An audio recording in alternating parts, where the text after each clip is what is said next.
to serve a term of life without parole. As to count 4, find the defendant guilty of the crime of conspiracy to commit murder. All right, we're going to need to take a break.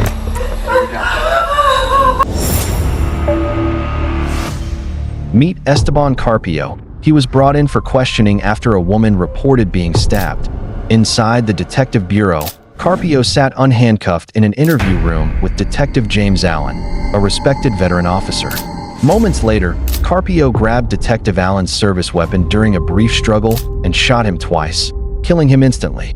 Before officers could react, Carpio smashed through a third-floor window and leaped into the street below. Despite the height, he survived the fall and ran, trying to disappear. Police launched an immediate manhunt, sealing off streets and calling in dozens of units. For 45 tense minutes, the city was on edge. Carpio was eventually spotted hiding behind a building and taken into custody after a brief chase. He was badly injured from the fall and the struggle, and officers placed a mask over his face when he was brought to court, something that drew national attention.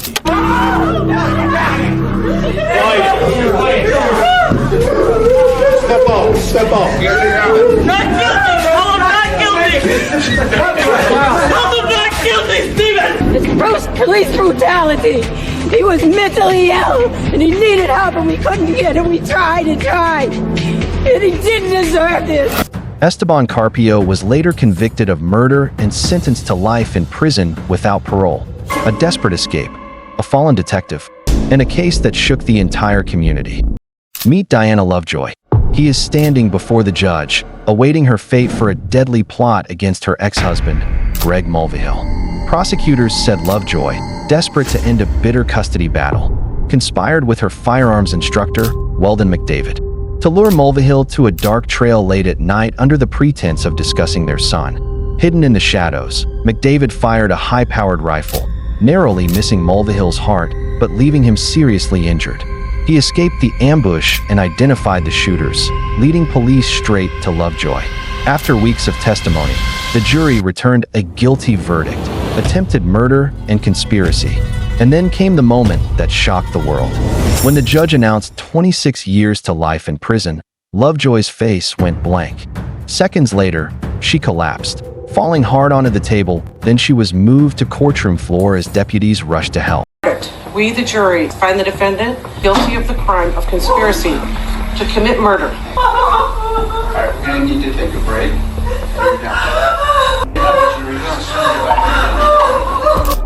Paramedics scrambled in, wheeling her out on a stretcher while the courtroom buzzed with disbelief. But the sentence stood. Diana Lovejoy began her long prison term, and Weldon McDavid received an even harsher sentence, 50 years to life, for being the triggerman. The failed murder plot became one of the most widely viewed courtroom moments in recent history. Meet Ryan Stone. This 28-year-old fugitive ignited a statewide manhunt when he stole an SUV with a 4-year-old child inside. The child was later found safe, but Stone wasn't done. As police closed in, Stone carjacked multiple vehicles, driving recklessly across highways, weaving through neighborhoods, crashing into cars, and even running over a state trooper who tried to stop him. Every second of the chaos was captured by a news helicopter, turning the chase into a live spectacle watched by millions. Hours after his arrest, Stone made a now infamous jail phone call, bragging that he had become famous and that the chase was all over the news. Hey, did you know I made the news in the UK and Australia? What? Yeah, you get paid by YouTube. So, Channel 7 News, I believe, is going to be the one that gets paid for that. Well, I'm going to contact Channel 7 News. I want to get paid. You guys are getting paid using my name and my video footage. That moment went viral and was later played in court. But when trial approached, Stone changed his tune. He pleaded not guilty by reason of insanity, claiming he wasn't in control of his actions. One of the phone calls about seeming like I was bragging about making international news, this, that, and the other. That was within the first week of being arrested. Still coming off of drugs. Prosecutors disagreed, arguing the footage showed a man fully aware of what he was doing, switching cars, dodging police, and planning escapes. The jury didn't buy the insanity defense. Stone was convicted on multiple charges, including attempted murder, assault, kidnapping, and vehicular crimes. His final sentence, 160 years in prison, a high-speed crime spree seen live by the world, followed by bragging, excuses, and a punishment that ensured he'll never walk free again. In the early hours of November 16, 2013, in Norwood, Ohio, 20-year-old Portia Brooks and her boyfriend Aaron Martin sat inside a parked car on Carthage Avenue. Suddenly, a group of strangers approached. One demanded money.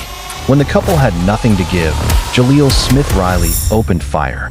He shot Martin in the head and then leaned in to fatally shoot Brooks. Brooks died days later. Martin survived but suffered serious, life-altering injuries. After a 2-year investigation, Smith Riley was caught and arrested. In August 2016, he pleaded guilty to aggravated murder and attempted murder. In October 2016, as the sentence was read, Smith Riley broke down in tears, repeatedly apologized, and with visible shock, collapsed in the courtroom as he learned he would spend the rest of his life behind bars. Life without parole. And serve a term of life without parole. As to count 4, His sentence was the closest justice could come for Portia Brooks' family, a family left forever grieving. As his victim's mother later said, I keep saying it's not closure because my baby's here. She's not coming back. nothing can bring Portia back, and the pain remains. Meet Seth Welch and Tatiana Fusari. His parents are responsible for the death of their child. In August 2018, officials in Solon Township, Michigan discovered a horrifying truth. 10-month-old Mary Welch was dead, found alone in her crib. Autopsy results revealed she had died from severe malnutrition and dehydration. Her parents, Seth Welch and Tatiana Fusari, had admitted Mary had been underweight for at least a month. How long ago did you find this child? It's about an hour and a half. I was waiting. I called my lawyer first thing to ask, what's the next thing I could do. So you found the child an hour and a half ago? Yeah. And called your lawyer first, correct? Yeah. Okay. When was the last time you had contact with a child? Last night, yesterday afternoon, about 3 p.m. She goes to bed, and that was that. Okay, so you put her to bed yesterday at 3 p.m.? Yeah, and then this morning at 10.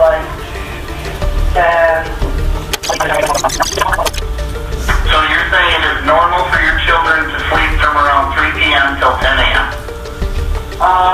Usually about 9:30, yeah. And you said when you found her, she was already believed to be deceased, right? Yes. And that's when you consulted with a lawyer? Yep. Do you believe she was beyond help already? Oh, yeah, she was dead as a doormat. Yet they refused to seek medical care, citing religious beliefs, mistrust of hospitals, and fear Child Protective Services would intervene. When authorities arrived, they described the home as filthy and neglected. The child was emaciated, skin and bones, sunken cheeks, and ribs visible. Prosecutors said the damage showed weeks and weeks of neglect. Seth and Tatiana were swiftly charged with felony murder and first-degree child abuse. Both were sentenced to life in prison without the possibility of parole.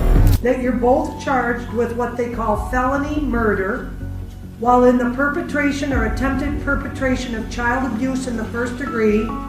They're alleging that you murdered one Mary Welch. That is a charge called homicide felony murder. It is life without parole.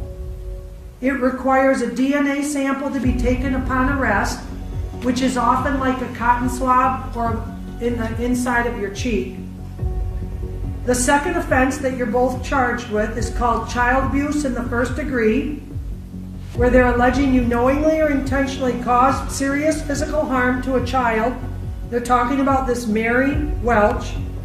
It is a felony, possible penalty of up to life imprisonment, or any term of years less than life. A harsh verdict that underscored the court's condemnation of child neglect so extreme it became murder. A defenseless baby, parents who refused help, a tragedy that shook a community, and a sentence meant to ensure this horror is never repeated.